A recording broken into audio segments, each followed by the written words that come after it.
Was there ever a version of yourselves, a younger, less experienced, if this situation were to happen earlier, you might have not picked up the phone and say, hey, could I get you to look at something? How did you learn to speak up for yourself? I am practiced advocate for caring for others. I mean, like my, I will go to the mat for my people.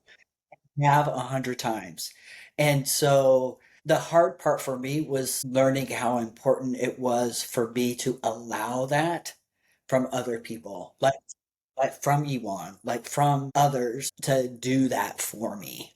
And then from that, if I have to make a phone call, because Iwan is like, you got to call, Yeah. you got to do something. Oh yeah, he made us touch his belly. How many times? I thought I was crazy. So I had to nag him many, many times before he actually called. I mean, I am getting better at it. Mm-hmm. It is hard. I do think bringing someone with you and maybe even having a conversation ahead of time. Mm. What are the things that might come up? Where are moments where we can like communicate with each other Mm-hmm. at that moment if something awkward comes up?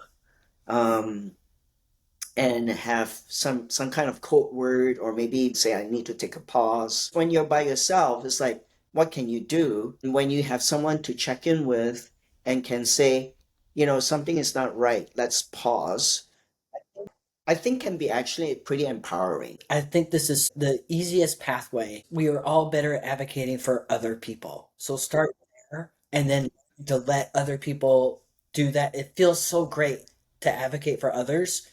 Just know that every time you're doing that, you're learning how to let somebody be your advocate or be your backup when you're in this kind of situation.